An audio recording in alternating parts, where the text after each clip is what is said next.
मंच पर उपस्थित भारतीय विचार मंच के कार्याध्यक्ष और महामंत्री जी, सभा में उपस्थित पूज्य साधु संत गण, राष्ट्रीय स्वयंसेवक संघ के पूर्व सरकारी व मान्य भैयाजी जोशी जी, श्रद्धेय मातृवृंद, सज्जन बंधु और संघ के स्वयंसेवक कार्यकर्ता बंधुगण, कल आदरणीय कृष्ण गोपाल जी ने परम पूज्य डॉक्टर केशव बलराम हेडगेवार जी जो बीज रूप में चिंतन और संगठन दोनों को कैसे स्थापित किया और उसका विस्तार कैसे बढ़ते गए, संघ स्थापना के 15 साल पूजनीय डॉक्टर साहब जब जीवित रहे उस समय में संगठन और चिंतन दोनों का विस्तार कैसे विस्तार होते गए, इसको बहुत सुंदर रूप में वर्णन तो किया है। और आज तक वो बीज रूप का चिंतन केवल संगठन और विचार के रूप में नहीं, परंतु सामाजिक परिवर्तन में भी कैसे उसका असर हो रहा है, उसका उदाहरण भी आदरणीय कृष्ण गोपाल जी ने हम सबके सामने रखे थे। वो पंजाब में ड्रग के खिलाफ जन जागृति करने का विषय हो सकता है, या पर्यावरण में आज अपने स्वयं से कैसे सामाजिक परिवर्तन का प्रयास कर रहे हो सकते हैं। ऐसे बहुत सारे इन्हें वर्तमान में भी कैसे डॉक्टर साहब का चिंतन संगठन और वैचारिक दृष्टि से केवल नहीं, व्यावहारिक रूप रीति से भी कैसे सामाजिक परिवर्तन में उसका भूमिका रही है और कितना प्रासंगिक है, ये भी डॉक्टर कृष्ण गोपाल जी ने हम सबके सामने रखे थे। उसको आगे बढ़ाते हुए पूजनीय डॉक्टर साहब के बाद अपने द्वितीय सरसंघ चालक 33 साल तक रहे पूजनीय माधव सदाशिवराव गोलवलकर, गुरुजी गोलवलकर ऐसे ही दुनिया में जो परिचित थे, उनका विचार और उस 33 वर्षों में, उस कालखंड में पूजनीय गुरुजी का चिंतन और उनका विशेष परिश्रम से कैसे संगठन और दुनिया में अपना विचार का विस्तार हुआ, उसके बारे में थोड़ा हम आज सहचिंतन करेंगे। पूजनीय गुरुजी का जीवनी के बारे में मैं ज़्यादा यह चर्चा नहीं करता हूँ, क्योंकि बहुत लोग यहाँ जो बैठे हैं उनमें से स्वयंसेवक या संघ के हितैषी गण जो है, हम सभी सामान्यतः जानते हैं। गुरुजी का जन्म 1906 फरवरी 19 को हुआ और उनका मृत्यु 1973 जून 9 तारीख को हुआ। इस बीच में पूजनीय गुरुजी का जीवन यदि हम देखें तो मुख्यतः मुझे लगता है 3 पहलू है। एक तो सभी मानव जैसा जन्म लेते हैं, उनका पढ़ाई वगैरह जो होता है उसका एक आयाम है, वो तो हम सबको रहता है।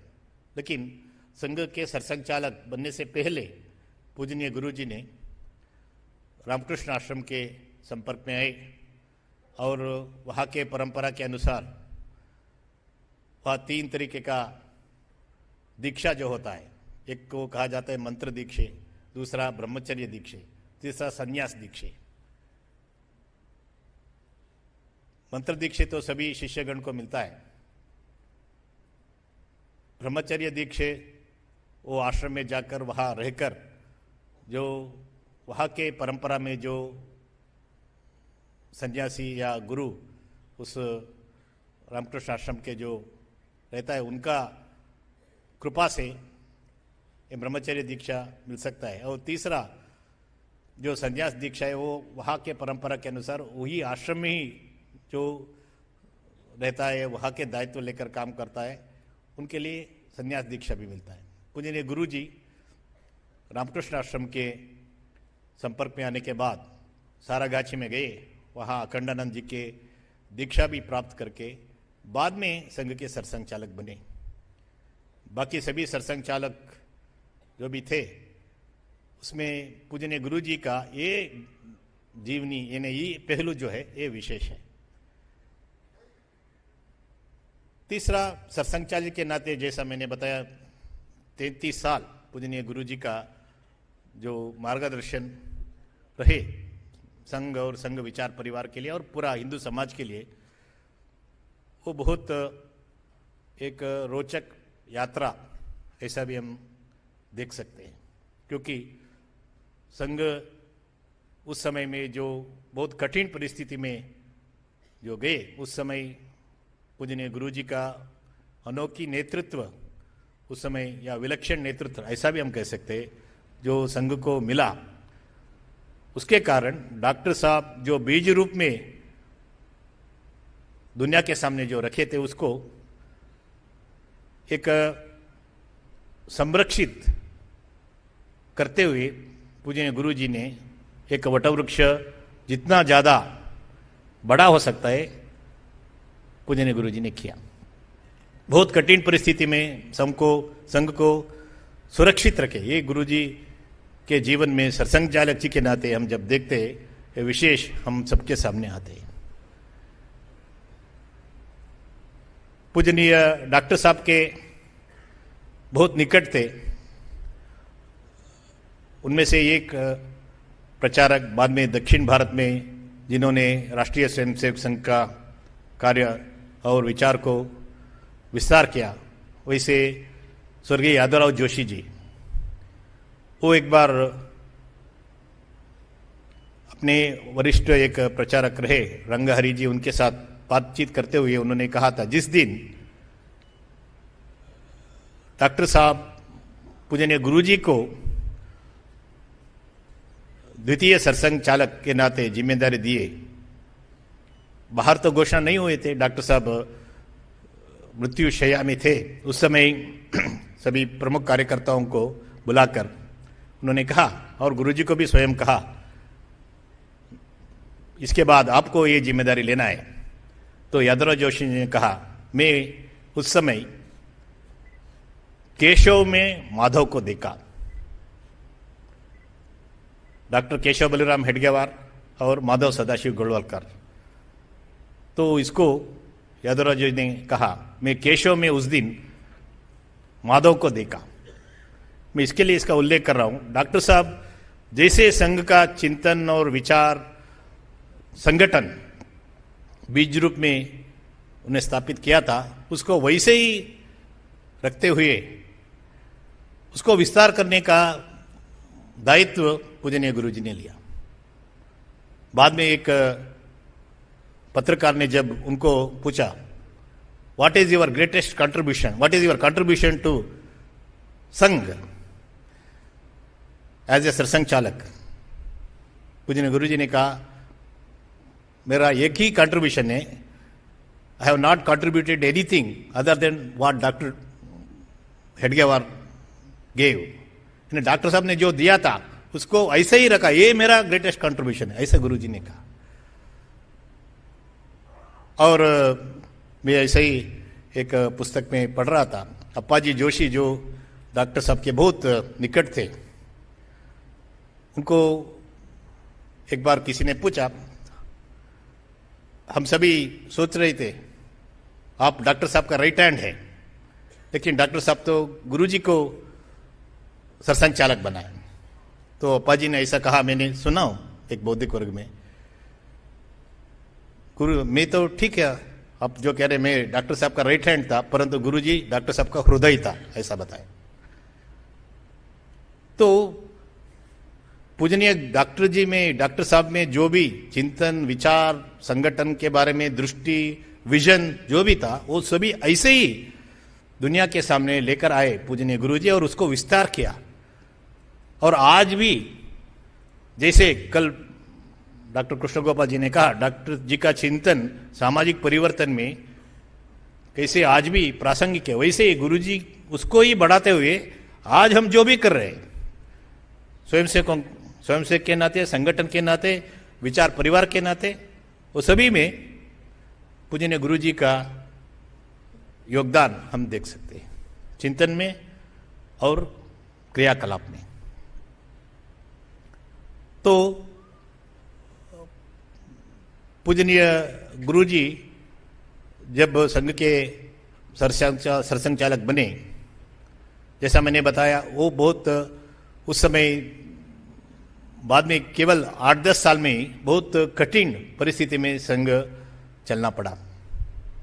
एक तो 40 के दशकों में हम देखते एक तरफ से क्विट इंडिया मूवमेंट शुरू हुआ और भारत का विभाजन हुआ और संघ के ऊपर रुथा गांधी हत्या का आरोप भी आ गया। इस सभी समय में संघ को ठीक रीति से चलाने का, संघ को संरक्षित करने का, संघ जिस कठिन परिस्थिति में गया था उससे बाहर लाने का काम गुरु जी का नेतृत्व यानी गुरु जी ने किया। लेकिन उतना ही नहीं, इसमें जो विस्तार का बात जो कहा गया है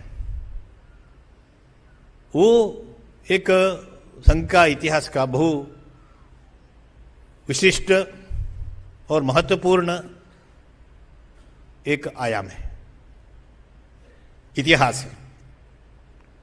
क्योंकि पहला 15 साल जब डॉक्टर साहब जीवित थे, डॉक्टर साहब और उनके साथ जो कार्यकर्ता रहे वो सभी मिलकर पूरा भारत में संघ का कार्य पद्धति को लेकर गई। संघ का अपना शाखा कार्य पद्धति हर शहर में, बस्ती में, विशेषतः युवक लोग या बालक किशोर लोग एक साथ आए, वहाँ संस्कार पाए और एक संगठन, हिंदू समाज का संगठन का ढांचा खड़ा करने का जो अपना कार्य पद्धति है, संपर्क के आधार पर, प्रशिक्षण के आधार पर, प्रवास के आधार पर, संस्कार देने का विशेष एक व्यवस्था के आधार पर 1 घंटा में नित्य शाखा के द्वारा ये जो अपना कार्य पद्धति है वो समाज के लिए बहुत परिचित नहीं थे, बहुत नहीं, थोड़ा मात्र में भी परिचित नहीं थे। ऐसा करने से कैसे संघ के प्रार्थना में हमने कहा गया है परम वैभव स्थिति हम कैसे पा सकते हैं? केवल समाज में नहीं, स्वयंसेवकों का मन में भी शायद उसके बारे में कुछ जिज्ञासा होगी। लेकिन उस कार्य पद्धति को डॉक्टर साहब ने जो टोली नागपुर में निर्माण किया वो सभी युवक लोग थे, कम आयु के थे। जैसा कल कृष्ण गोपाल जी ने वर्णन किया, कोई एक लखनऊ में गए बाबूराव देवर्स जैसे विद्यार्थी, या कोई दूसरा जगह पर गए, काशी में गए भैया जी दांडी ऐसे व्यक्ति, इन्हें स्वयंसेवक। तो पूरा देश में संघ कार्य पद्धति को विस्तार करने का काम पहला 15 साल उस समय के कार्यकर्ताओं ने की। लेकिन बाद का जो संघ का इतिहास है उसमें ये 15 साल में जो कार्य पद्धति का विस्तार करने का जो काम है उसके साथ साथ उसको आगे बढ़ाए, साथ साथ संघ विचार से जन्मे बहुत सारे संगठन, उपक्रम, आंदोलन, ये सभी हम देखते हैं। जब पूजनीय गुरुजी सरसंघचालक बने उस समय 1000 से कम संख्या में अपना शाखाई थे, लेकिन 33 साल के बाद हम देखते हैं 20,000 तक शाखाओं की संख्या बढ़ गया था। उतना ही नहीं, बहुत सारे पद्धति, व्यवस्थाएं, प्रशिक्षण के नए नए तरीके, ये सभी डॉक्टर साहब का चिंतन को ऐसे ही उसी रूप में रखते हुए पूजनीय गुरुजी और उनके साथी जो भी थे वो सभी ने अगले 33 साल ये काम किया। उसके लिए एक रूप देने का, शेप देने का विशेष प्रयास हम देखते हैं। मैं अपना ये विचार का विस्तार के बारे में कुछ उदाहरण, और आज भी पूजनीय गुरु जी का उस चिंतन का उस समय उन्होंने जो स्वयंसेवकों के सामने समाज के सामने जो रखे थे उस विषयों का आज भी कैसे वो रिलेवेंट है, प्रासंगिक है, उसके बारे में कुछ उदाहरण आपके सम्मुख रखने का प्रयास करता हूं। संघ का जो विचार का प्रकटीकरण, अभिव्यक्ति समाज में आज हम देखते बहुत सारे अपने विविध संगठनों के द्वारा हो रही है। आज हम इसके अलावा जिसको संघ के अपनी परिभाषा में गतिविधि बोलते हैं, बहुत सारे आयाम उसके द्वारा भी हो रहे हैं, परंतु इस सभी का चिंतन पूजनीय गुरु जी के द्वारा 40 के दशक में ही हुआ था। जैसा मैंने बताया, 40 के दशक एक बहुत उथल पुथल का पूरा देश में, अपना मातृ समाज में ऐसा एक समय था। संघ के बारे में, संघ का भी ऐसा ही एक समय था। लेकिन उस बीच में गुरुजी और उनके साथ जो भी उस समय थे, उस सभी का चिंतन, ये विचार को कैसे एक तरफ से हम कह सकते हैं सामाजिकरण कर सकते, वो चिंतन और प्रयास जो भी चल रहा था। मैं 3 उसके बारे में जो हुआ, ऐसा एक 3 बार जो चर्चा हुई उसका मैं यहां उल्लेख करता हूं। एक तो स्वतंत्र प्राप्ति के तुरंत बाद पूजनीय बाला साहेब जी देवरस, जो अपने संघ के तृतीय सरसंघ चालक रहे, और भैया जी दानी, ये दोनों के साथ आज बहुत सारे हम विविध संगठन के बारे में जो नाम सुनते हैं, उस संगठन का नाम नहीं था, परंतु उस संगठन कैसा हो सकता है इसके बारे में चर्चा पूजनीय गुरु जी ने किया था। इसका उल्लेख बाद में जब गुरुजी जन्मशती के समय संघ के वरिष्ठ प्रचारक रहे, अपना अखिल भारतीय बौद्धिक प्रमुख रहे मान्य रंगहरी जी, अभिलेखागार में उसके बारे में जो भी पत्रक वगैरह था उसके बारे में उल्लेख था, उसको उन्होंने लिखा है। उस समय ने ठीक है, तुरंत संघ के ऊपर निषेध आ गई, बैन हो गया संघ, इसके कारण वो चिंतन कार्य रूप में नहीं आया। परंतु उसी समय आज हम बहुत सारे सुन रहे ऐसा संगठनों के बारे में चर्चा हुई थी। पूजनीय गुरुजी के मन में ऐसा हो सकता है, ऐसा होना चाहिए, ऐसा चिंतन भी था। वो चिंतन को पूजनीय गुरुजी ने संघ के तृतीय सरसंघ चालक बाला साहेब जी देवरस और भैया जी दाने, संघ के सरकारी वा जो रहे, उनके दोनों के साथ वो चर्चा भी किया था। दूसरा, स्वयं पूजनीय गुरुजी ने अपना एक बौद्धिक में कहा है, शायद ये 1950 के आजू बाजू में होगा, 1954 में एक सिंधी बैठक ऐसा हुआ। वह संघ के बहुत सारे ऐसा विषयों के बारे में चर्चा और आगे क्या करना है ये सभी तय हुआ। उससे पहले पूजनीय गुरुजी ने एक अपना बौद्धिक में कहा है, दिल्ली के एक आनंद पर्वत ऐसा एक जगह पर ऐसा विषयों को लेकर हम कुछ लोग बैठे थे। स्वतंत्र प्राप्ति के बाद संघ का प्रासंगिकता, रिलेवेंस कितना है, संघ एक पॉलिटिकल पार्टी बनना चाहिए क्या या नहीं, संघ कैसे एक सांस्कृतिक संगठन के नाते ही रहना है, ऐसा बहुत सारे विषयों को लेकर लगभग 7-8 बिंदुओं को लेकर हमने एक बार चर्चा किए थे। ऐसा पूजनीय गुरुजी ने, ये भी रंगाहरी जी का गुरुजी के बारे में जो पुस्तिका है, ग्रंथ आया है एक 5 साल पहले, उसमें उन्होंने उल्लेख किया है।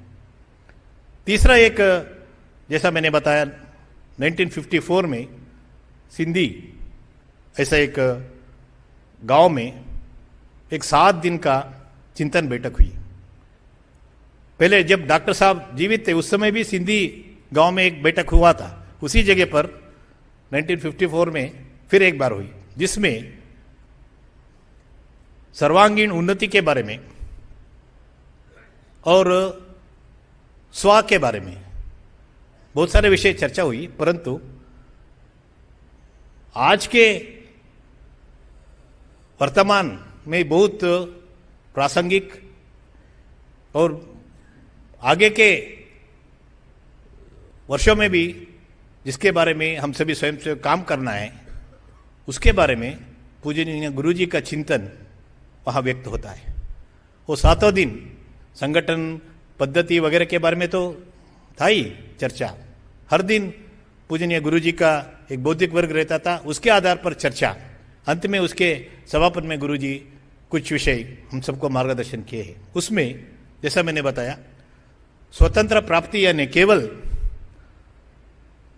पावर ट्रांसफर नहीं है, तो केवल एक राजनीतिक विषय ऐसा नहीं सोचना चाहिए। स्वराष्ट्र, स्वत्व और जीवन पद्धति में जो परिवर्तन आना है, अपना भारतीय दृष्टि जो होना है, उसके बारे में पूजनीय गुरु जी का मार्गदर्शन हमको सुनने के लिए मिलता है। उसमें ही ये सर्वांगीण उन्नति का चर्चा भी पूजनीय गुरु जी ने किया है। उससे पहले भी किया था, जैसा मैंने बताया, दिल्ली का जो चर्चा हुई थी उसके बारे में अपना बौद्धिक वर्ग में इसका उल्लेख भी किया है, परंतु विशेष रीति से वहाँ अपने मातृ समाज के प्रत्येक अंग में ये दृष्टि कैसा होना चाहिए, उसके आधार पर एक नया निर्माण सृष्टि आगे के वर्षों के लिए कैसा करना है, इसके बारे में पूजनीय गुरु जी का मार्गदर्शन वो सिंधी बैठक में हमको मिलता है।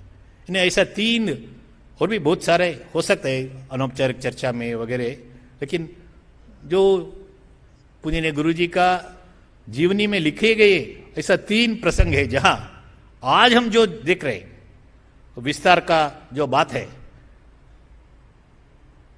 वहां पूजनीय गुरु जी का दृष्टि, विजन और एक्शन दोनों के बारे में हमको सुनने के लिए, समझने के लिए हो सकता है।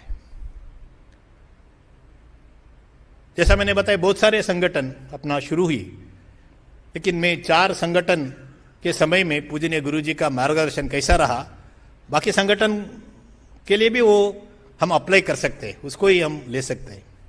एक तो बहुत चर्चित है जनसंघ का प्रारंभ। हम सभी जानते हैं संघ के ऊपर जब निषेध आ गए, उससे बाहर आने का उस समय संघ को एक नेतृत्व देने का काम गुरुजी तो किए। 1951 में जनसंघ का स्थापना हुई। बाद में 1 साल के बाद एक लुकास, ऐसा एक न्यूयॉर्क टाइम्स के पत्रकार पूजनीय गुरु जी का साक्षात्कार किया है, इंटरव्यू किया है। न्यूयॉर्क मैगजीन में वो पूजनीय गुरु जी से अपना प्रश्न रखने के समय, चर्चा संवाद करने के समय ऐसा कहता है, न्यूयॉर्क मैगजीन में हम संघ और जनसंघ दोनों के बारे में मैं एक लेख लिखना चाहता हूं, इसके लिए आपका कुछ अभिप्राय मुझे चाहिए। पूजनीय गुरु जी उनको तुरंत कहता है, you will be contributing more to the misconceptions about Sangh and Jansangh by putting both together in a single article. अब संघ और जनसंघ को एक ही लेख में लाने का प्रयास अपने जो कर रहे हैं, उसके कारण गलतफहमियां जो है, उस कंफ्यूजन जो है, उसको और ज्यादा आप उसको ऐड करने वाले ऐसा कहते हैं। लेकिन बाद में संवाद आगे बढ़ता है, उसमें पूजनीय गुरु जी ये भी कहता है, जब हम निषेध संघ के ऊपर था, मैं जेल में जब था, उस समय भी हमको ऐसा लग रहा था यदि सरकार ये बैन को नहीं उठाए तो हमको हमारे बारे में बोलने वाले कोई नहीं है, तो आवश्यक है तो हमको एक राजनीतिक पक्ष को स्थापना करना पड़ेगा, ऐसा हमारा मन में भी आया था। और इंटरव्यू में वो पूजनीय गुरु जी कहता है। और पूजनीय गुरु जी का वो सिवान में जेल में जब थे, उस समय बाड़ा साहब जी को एक पत्र पूजनीय गुरु जी ने लिखे, उसमें भी इसका उल्लेख है। और मौलीचंद्र शर्मा ऐसा एक महान भाव जो सरकार और संघ के बीच में थोड़ा संवाद बयान उठाने के लिए वो करने का प्रयास जो कर रहे थे, उन्होंने भैयाजी दाढ़ी को एक प्रारूप दिखाया था गुरुजी का चिंतन के आधार पर। उसमें भी ये राजनीतिक पक्ष कैसा होना चाहिए, कैसा हो सकता है, इन्हें चिंतन तो एक बार आया था, परंतु उसको स्थापना हमने नहीं की क्योंकि संघ पर बयान उठ गई। परंतु जब श्यामा प्रसाद मुखर्जी गुरुजी को आकर मिले और सहायता मांगे, ऐसा एक पॉलिटिकल पार्टी के लिए संघ सहायता करना है ऐसा, उसके बारे में भी वो न्यूयॉर्क टाइम्स का इंटरव्यू में पूजनीय गुरुजी ने कहा, ये तो डॉक्टर श्यामा प्रसाद मुखर्जी ने जो स्थापित किए हुए एक पॉलिटिकल पार्टी था बंगाल के, परंतु उन्होंने जब आकर हमसे संघ का सहायता मांगे, हम तो एक कार्यकर्ताओं को दिए, परंतु हमारा मन में निश्चित है सर्वांगीण उन्नति का काम जो है वो जितना भी महत्व हो एक राजनीतिक पक्ष, केवल उसके द्वारा नहीं हो सकता है। और इसके लिए हमको एक हम सांस्कृतिक संगठन के नाते सांस्कृतिक उत्थान जो करना है मूल्यों के आधार पर, वो काम बहुत महत्व का है।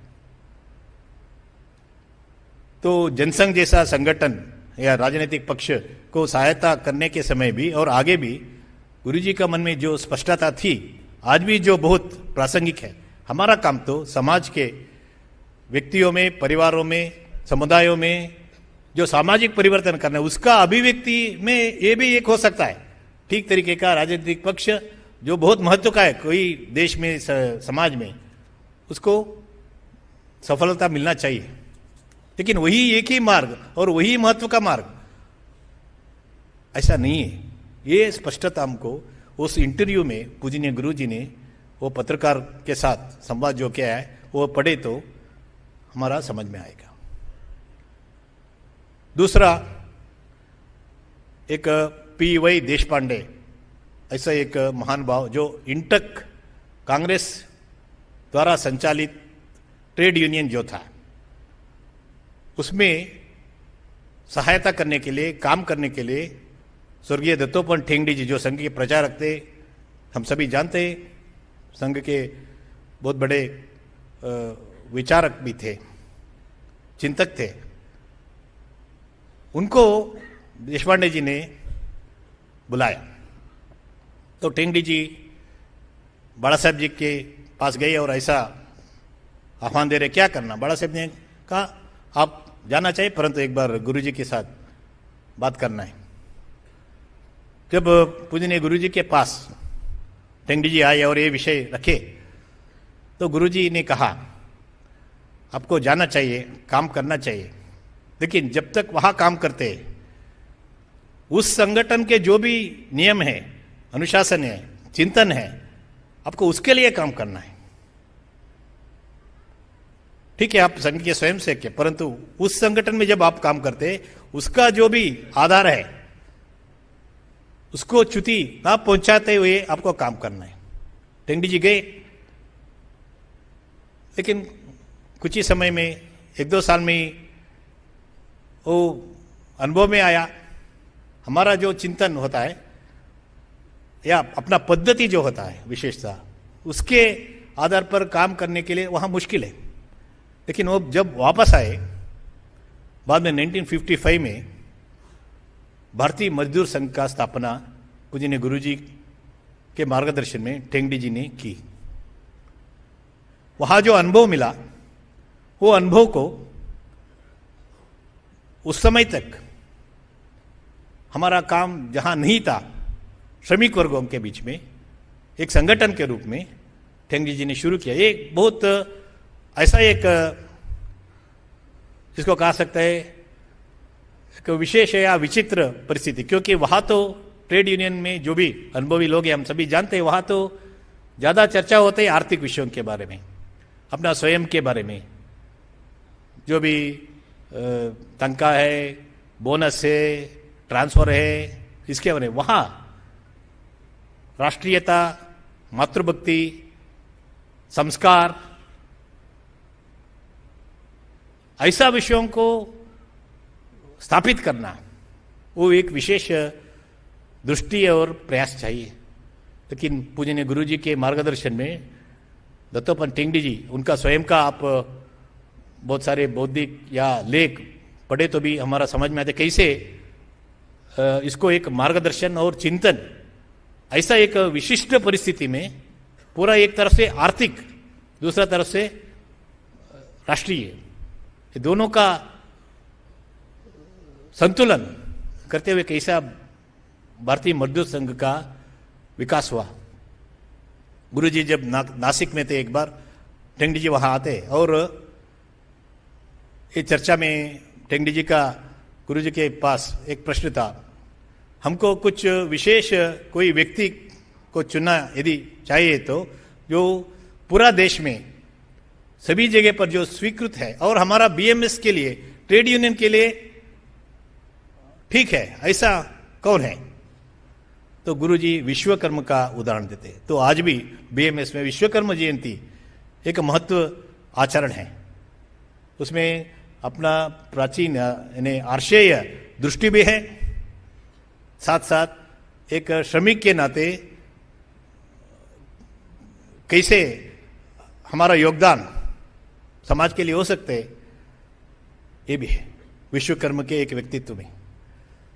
तो ऐसे प्रत्येक संगठन, वो जनसंघ का विषय हो सकता है, बीएमएस का विषय हो सकता है, या बाद में यानी उससे पहले 1952 में उत्तर प्रदेश में सरस्वती शिशु मंदिर पहला जो शुरू हुआ, उससे पहले एक बार पूजनीय गुरुजी के साथ पंडित दीनदयाल उपाध्याय, भाऊराव जी देवरस, रज्जू भैया जी, नानाजी देशमुख, ये सभी बैठकर शिक्षण में अपना दृष्टि कैसा होना चाहिए, उसके लिए शालेय शिक्षण, स्कूल एजुकेशन में हम क्या करना है, इसके बारे में चर्चा की थी। उसके आधार पर शुरू हुआ पहला सरस्वती शिशु मंदिर गोरखपुर में स्वर्गीय नानाजी देशमुख जी के नेतृत्व में। आज हम देखते विद्या भारती पूरा देश में, केवल देश में नहीं, विद्या भारती के प्रेरणा से कुछ बाहर के देशों में भी होम स्कूल ऐसा नाम पर, यानी विचार यही है, पद्धति भी ये है। वहां जो हिंदू है वहां के नए पीढ़ी के बच्चों के लिए कैसा शिक्षण देने, एक उसमें अपना सांस्कृतिक मूल्यों के बारे में, भारत में अपना राष्ट्रीय दृष्टि के बारे में,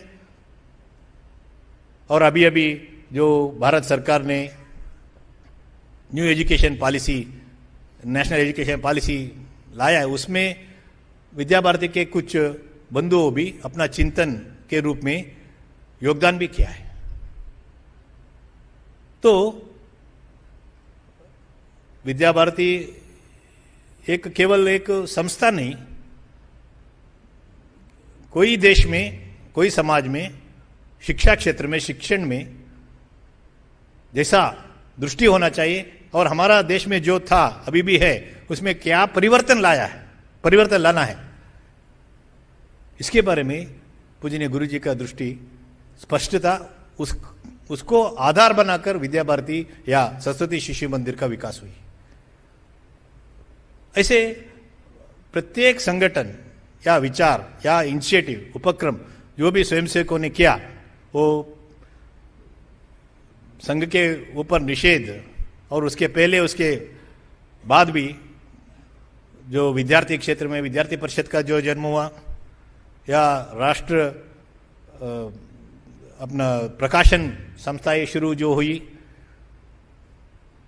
सभी में पूजनीय गुरु जी का दृष्टि और मार्गदर्शन हम देखने के लिए हमको मिलता है। तो विस्तार आज जो हुआ है सभी में, वो बीज रूप में डॉक्टर साहब ने जो दिया था, उसको ठीक तरीके का एक रूप देते हुए समाज के सामने उसको ठीक तरीके से प्रस्तुति करने का, उसको समाज स्वीकार करे, देश स्वीकार करे, ऐसा उसका एक रूप देने का एक कार्य, विशिष्ट कार्य परम पूजनीय गुरु जी ने की। तो इसके लिए मैं सुना अपने संघ के एक वरिष्ठ अधिकारी अपना बौद्धिक में कहा, डॉक्टर साहब सूत्रकार थे, गुरुजी उसका भाष्यकार थे। जो सूत्र में अभी हम देखते ब्रह्म सूत्र में जो कहा गया उसको आदि शंकराचार्य जी ने उसको समाज के सामने कैसा उसको समाज कैसा उसको समझ सकते, ऐसा उसको उन्होंने भाष्य लिखे। ऐसा बहुत लोगों ने भाष्य लिखा है। मैंने पूजनीय आद्य सरसंघाचार्य आद्य शंकराचार्य जी का उदाहरण लिया, ऐसा बहुत लोगों ने लिखा। ऐसे ही संघ के विचार, संघ के चिंतन, डॉक्टर साहब का जो सूत्र उनके सामने था उसको भाष्य लिखने का कार्य पूजनीय गुरु जी ने की,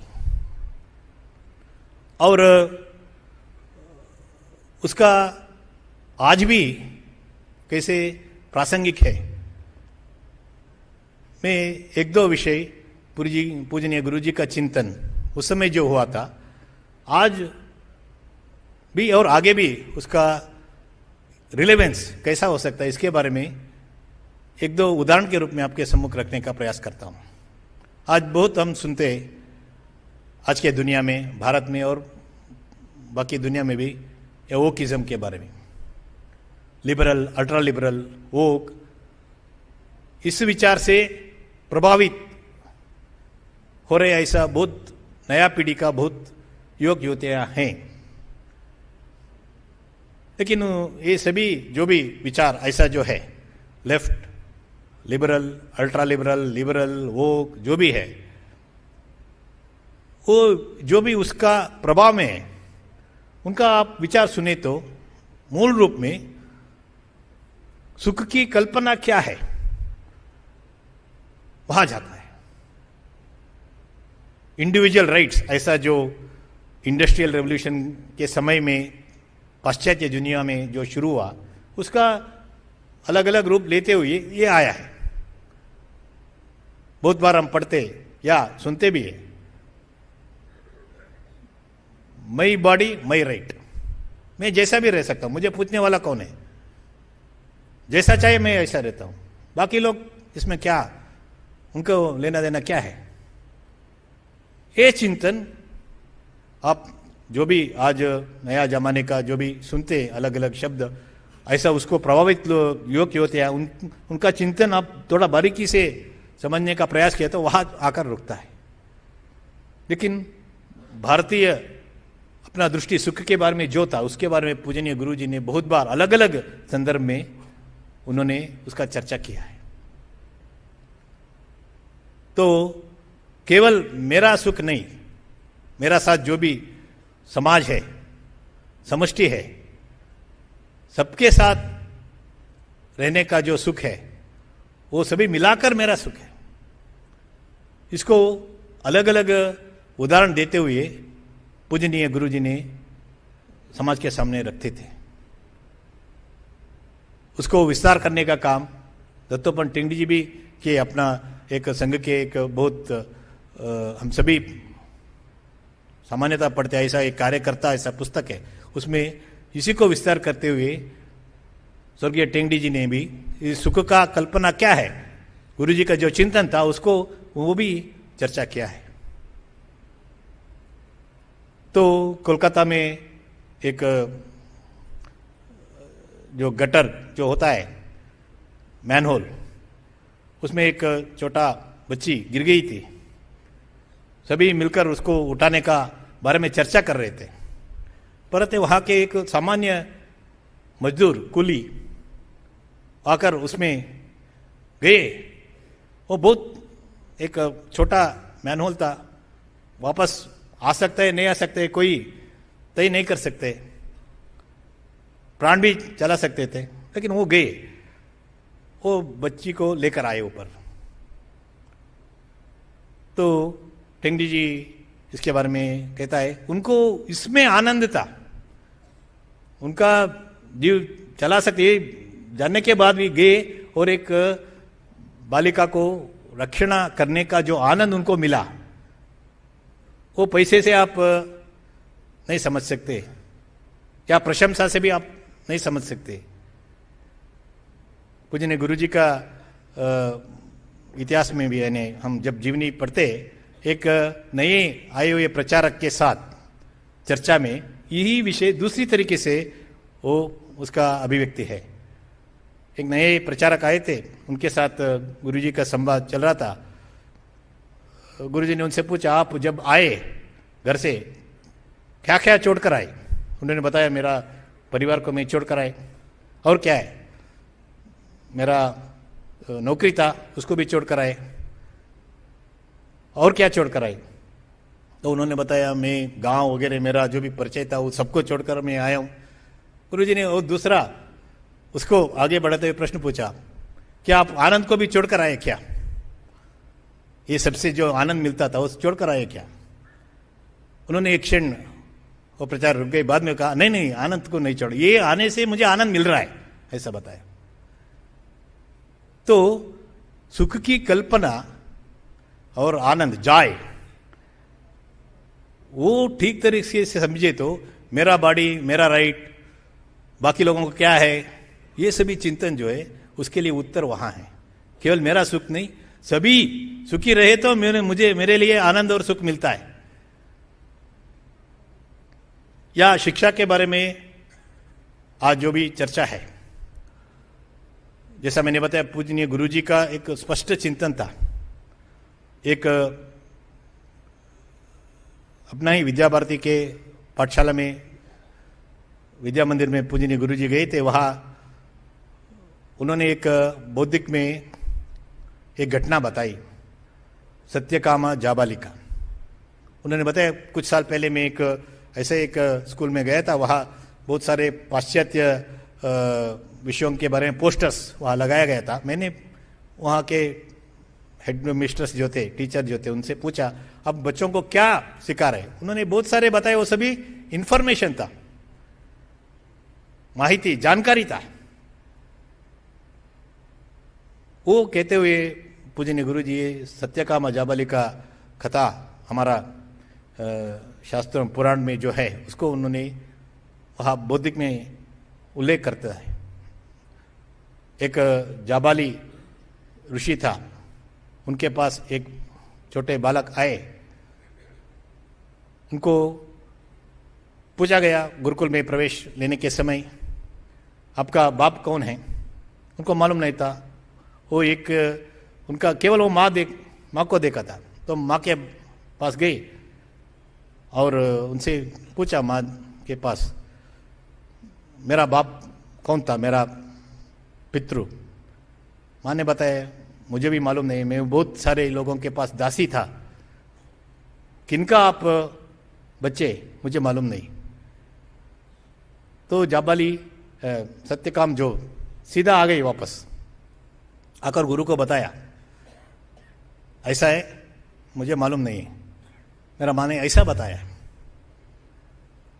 तो गुरु ने बताया, पूरा शिक्षण होने के बाद जो मुझे सिखाना है, अब अभी आपके पास वो है गुण, आप गुरुकुल में प्रवेश कीजिए।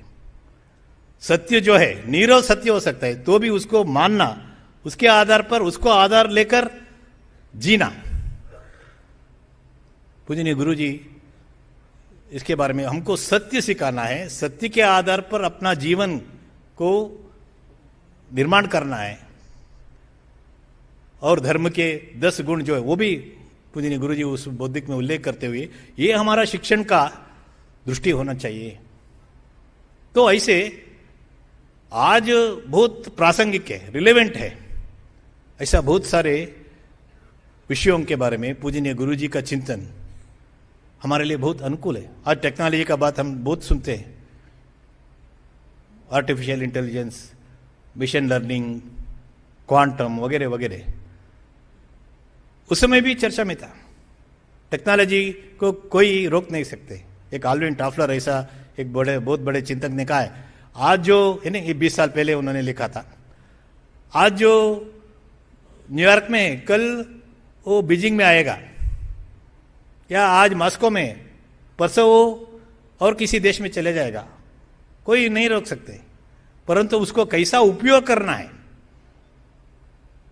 उसको हमको सोचना चाहिए। पूजनीय गुरुजी उस समय कहा था जो भी टेक्नोलॉजी आएगा क्या वो धर्म के आधार पर उसको हम देख सकते हैं क्या, उसका उपयोग या अनुपयोग, उसको कितना उपयोग करना, कैसा उपयोग करना। आज दुनिया में फिर ये आर्टिफिशियल इंटेलिजेंस आने के बाद बड़ा चर्चा ये है एथिकल यूज ऑफ एआई। वही पूजनीय गुरुजी ने कहा था धर्म के आधार पर सोचकर उसको कैसा उपयोग करना है। तो ऐसे आज बहुत आवश्यक है, ऐसा विषयों के लिए भी पूजनीय गुरुजी का चिंतन हमारे लिए बहुत प्रासंगिक है।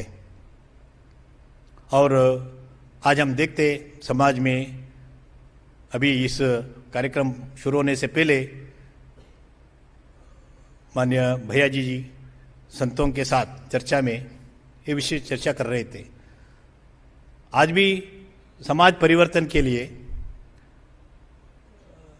बहुत सारे हमारे सामने चुनौतियां हैं।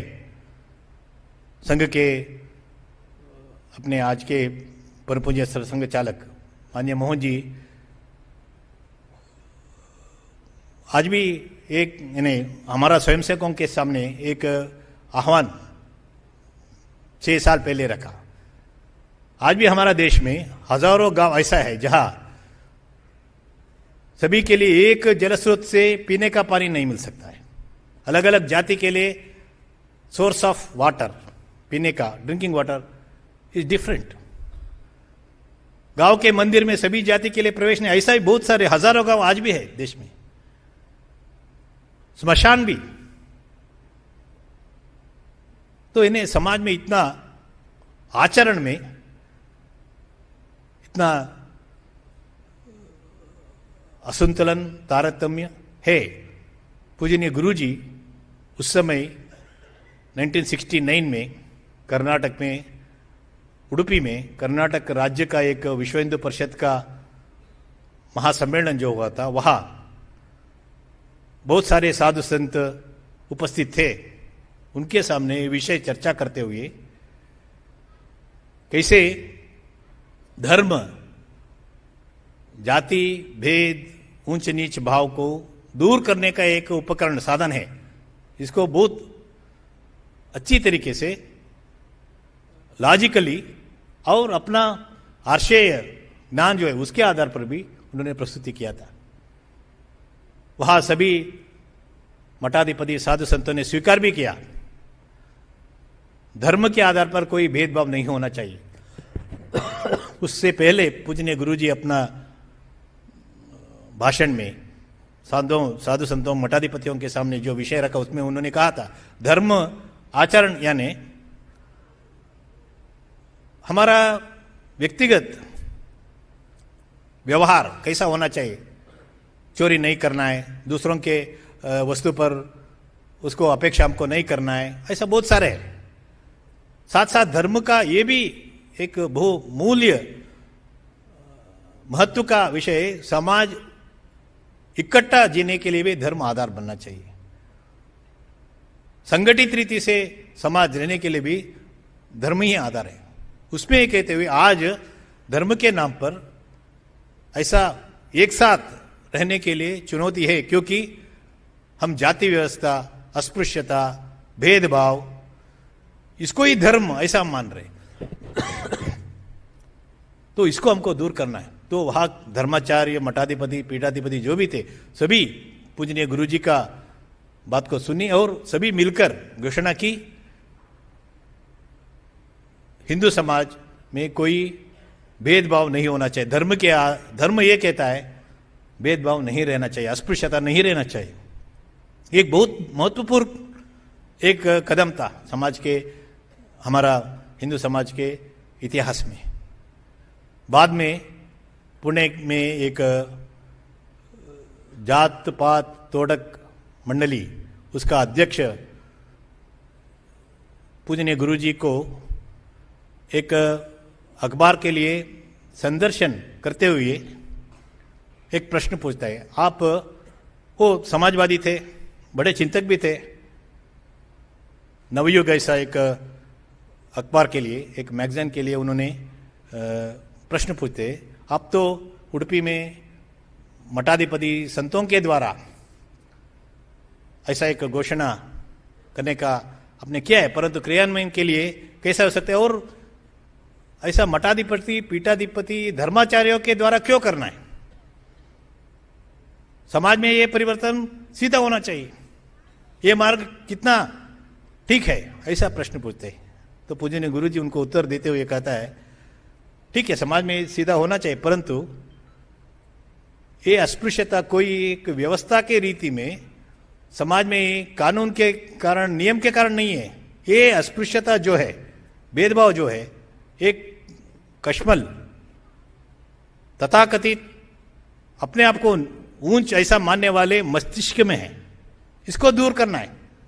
ये सभी लोग जिनका बात सुनता है, ऐसा धर्माचार्य मठाधिपतियों के द्वारा मैं उनको बताने का प्रयास कर रहा हूं। तो आज भी पूजनीय गुरुजी का वो चिंतन था, एक तो धर्माचार्य मठाधिपति उनका भूमिका, दूसरा समाज में ये भेदभाव, अस्पृश्यता दूर करने के लिए आज भी हमको प्रयास करना है, उसके बारे में चिंतन। वो 1969 में या उससे पहले, उसके बाद में उन्होंने, पूजनीय गुरुजी ने जो व्यक्त किया, आज भी मुझे लगता है बहुत प्रासंगिक है। तो संघ का विचार का विस्तार, संघ का चिंतन का विस्तार, संघ का संगठन का विस्तार और आज के लिए बहुत प्रासंगिक है।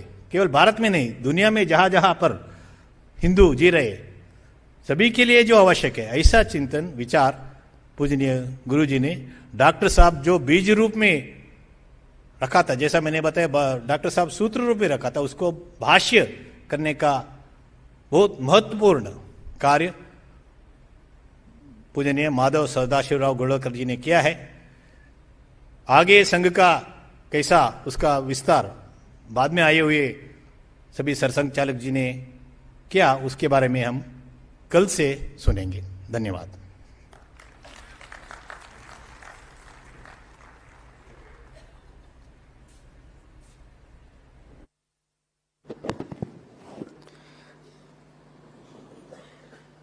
बहुत बहुत धन्यवाद।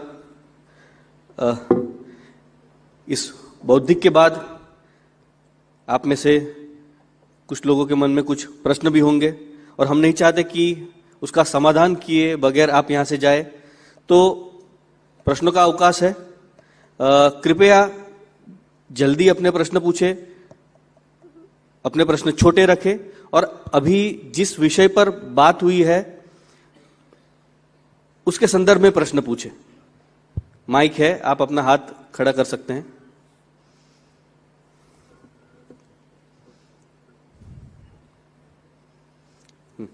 पाछड़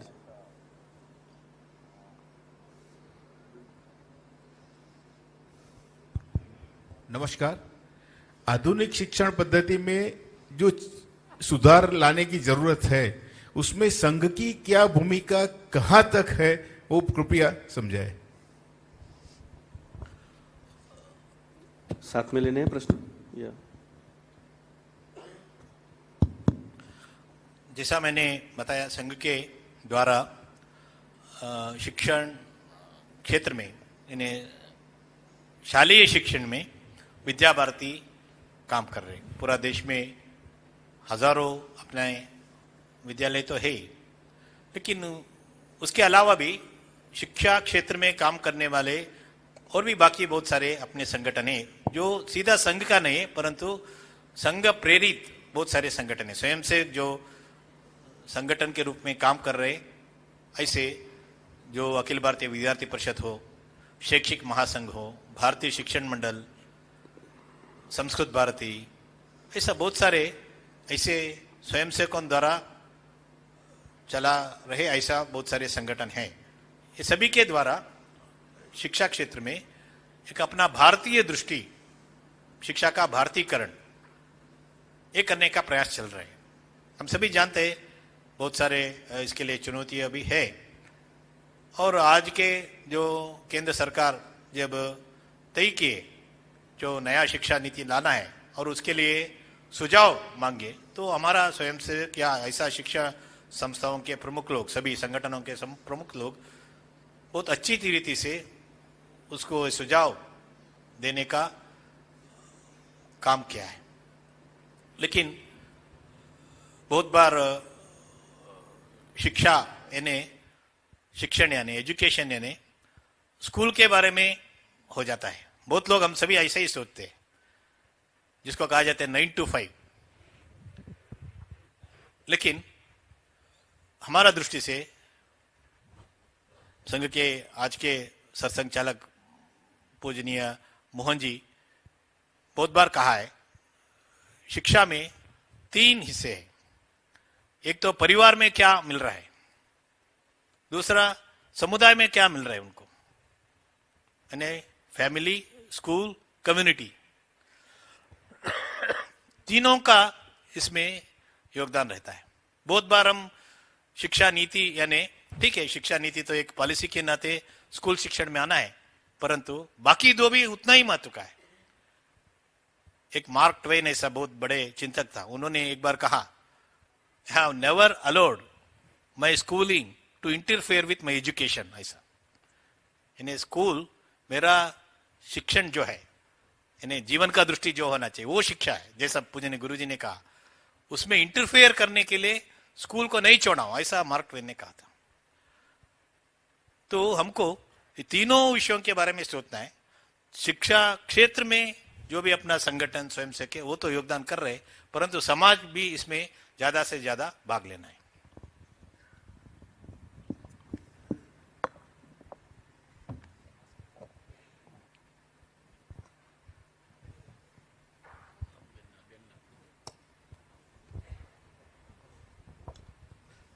नमस्कार, उत्तम भाई सुरती, अहमदाबाद। परम पूजनीय गुरु जी ने अपने कार्यकाल में विविध संगठनों का विस्तार किया। इसमें भारतीय जनसंघ, विद्यार्थी परिषद, भारतीय मजदूर संघ और विश्व हिंदू परिषद। तो विश्व हिंदू परिषद की स्थापना किस समय किया और किस वर्ष में किया और क्या विचार रखे परम पूजनीय गुरु जी ने, उसके बारे में जरा आप विस्तार से बताइए। विश्व हिंदू परिषद का स्थापना 1964 में हुआ। एक ट्रिनिडाद से कपिल देव इस नाम के महान भाव पूजनीय गुरुजी को मिलने के लिए आए। गुरुजी उस समय बेलगाम में प्रवास कर रहे थे, वहां आए और दुनिया में हिंदुओं की उस समय के परिस्थिति जो था, कुछ देशों में हिंदू एक समुदाय के नाते संकष्ट में थे और कुछ देशों में है ना, सभी देशों में हिंदू संस्कार अगले पीढ़ी को देने के लिए कुछ व्यवस्था नहीं था। ये सभी चर्चा होने के बाद पूजनीय गुरुजी उस समय के बड़े बड़े जो संत थे और हिंदू नेतृत्व जो था, उदाहरण के लिए चिन्मयानंद, उस समय के स्वामी चिन्मयानंद या मास्टर तारानाथ, ऐसा बहुत सारे शंकराचार्य, ये सबके साथ चर्चा करते हुए विश्व हिंदू परिषद का स्थापना की। और उद्देश्य तो यही था, दुनिया में कहां पर भी हो वो हिंदू, हमारा हिंदू संस्कृति, धर्म, हमारा मूल्यों के आधार पर जीना है, उसके लिए जो भी सहायता चाहिए, संरक्षण चाहिए, व्यवस्थाएं चाहिए, उसको देने के बारे में था। आज हम देखते हैं विश्व हिंदू परिषद दुनिया के बहुत सारे देशों में है, भारत में तो है ही, और सामाजिक परिवर्तन में, श्रद्धा जागरण में, धर्म जागरण में विश्व हिंदू परिषद का बहुत बड़ा योगदान है।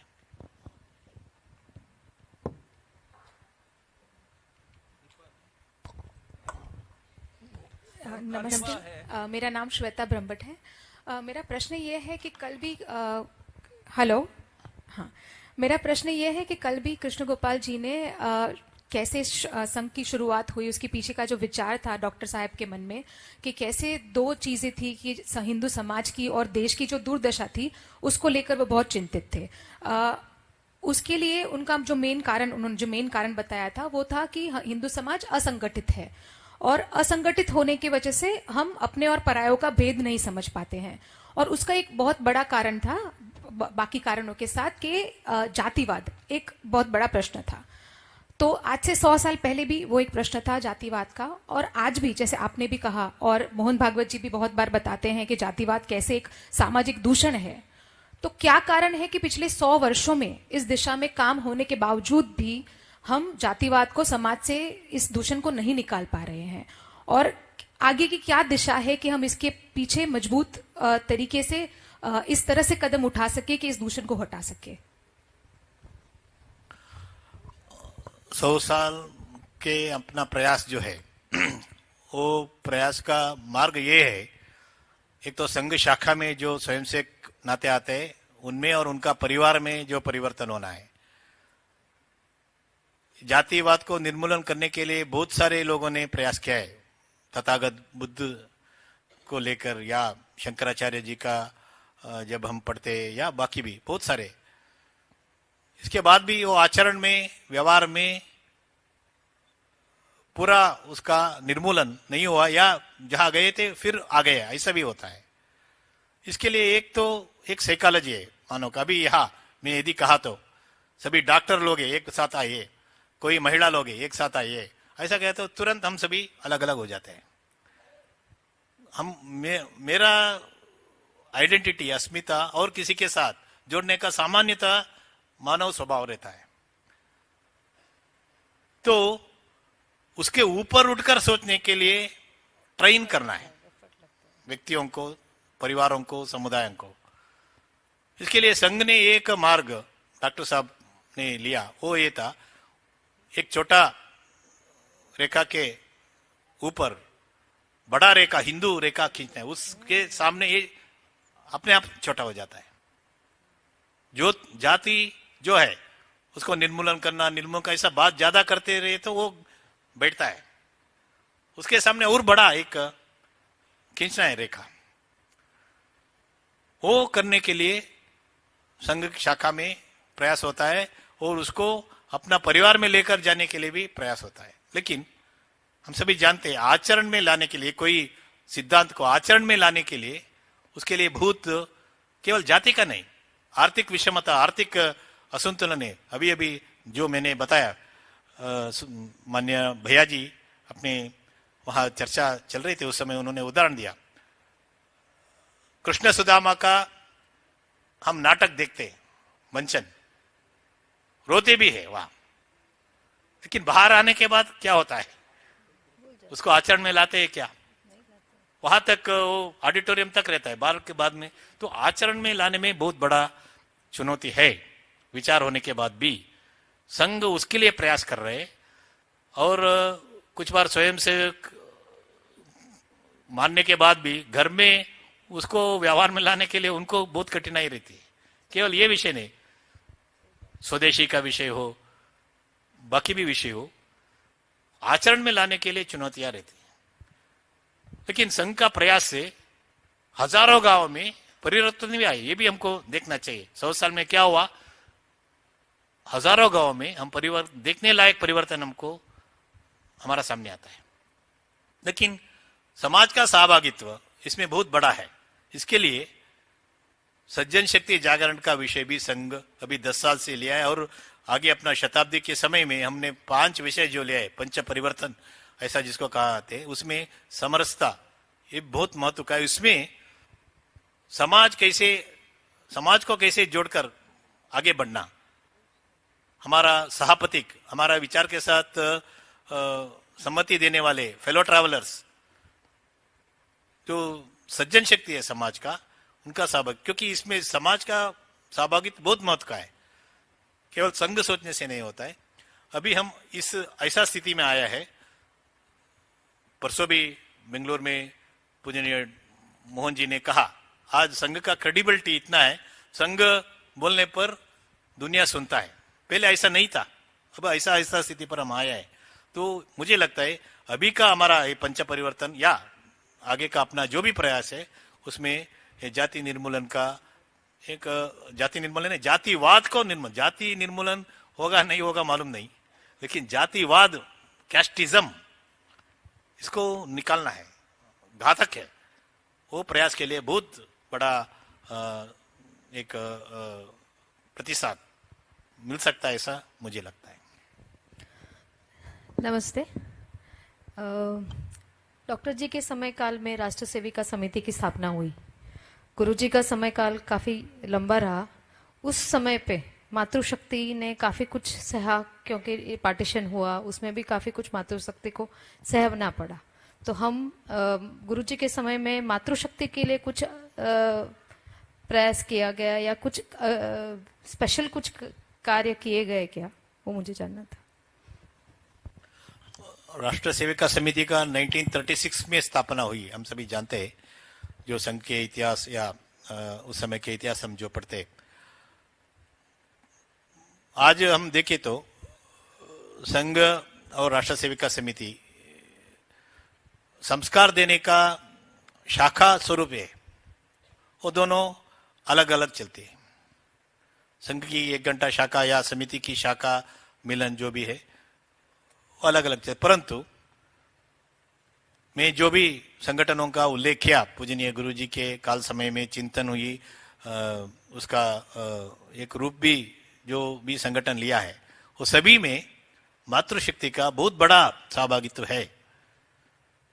वो विश्व हिंदू परिषद हो सकता है, मजदूर संघ हो सकता है, सेवा कार्य हो सकता है, विद्या भारती हो सकता है, ऐसा अब कोई संगठन आप देखिए तो मातृशक्ति का बहुत बड़ा सहभागित्व है। दूसरा, अभी इस कालखंड में जो भी संगठन का प्रादुर्भाव हुआ और उसके आधार पर संगठन और समाज परिवर्तन का काम चली है, उसमें समाज परिवर्तन का जो काम है उसमें मातृशक्ति का केवल योगदान नहीं, कुछ बार हम सबको लगता है पुरुष जितना कर सकते उससे ज्यादा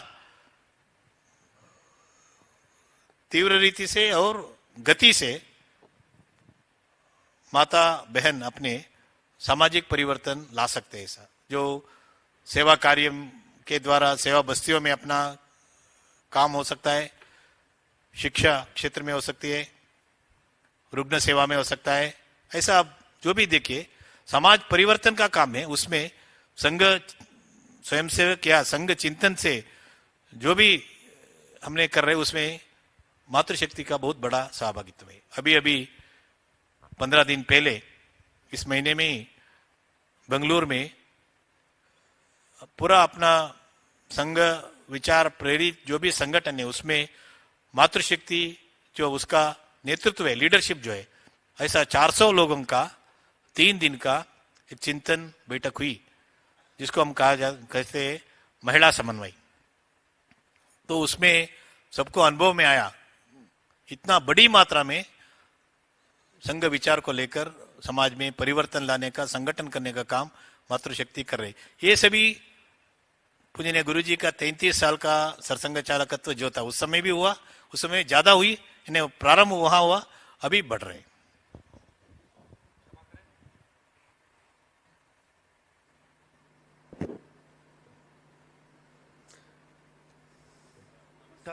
यदि मेरी आवाज ठीक है। राज चावला, गुजरात यूनिवर्सिटी से संबद्ध हूं और 33 वर्ष के विषय में एक अच्छी बात यह है कि थोड़ा माइक 100 वर्षों का संघ हुआ और 1/3 समय गुरु जी का मार्गदर्शन लगभग हम ये मानते हैं। तो संघ की कार्य पद्धति और विचारों पर बहुत अधिक प्रभाव होगा। वैसे सामूहिक चिंतन की विधि भी हम समझते हैं।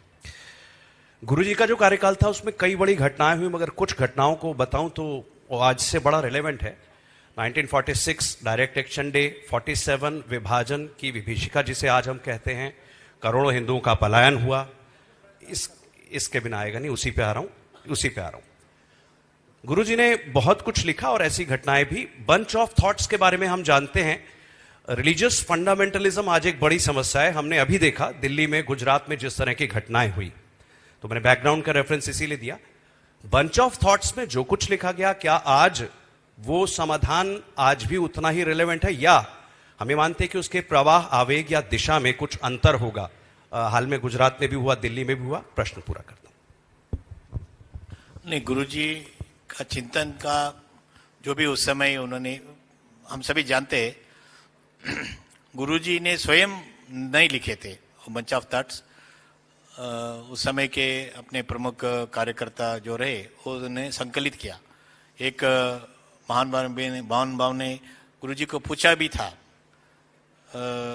कोई प्रकाशन आप नहीं करे, केवल भाषण कर रहे। तो गुरुजी ने कहा था पहले श्रुति बाद में स्मृति, ऐसा कहा था। पहले श्रुति यानी हम सभी जानते हैं शास्त्र में श्रुति जिसको कहा जाता है, बाद में स्मृति, बाद में वो प्रकाशित हुआ पुस्तक के रूप में।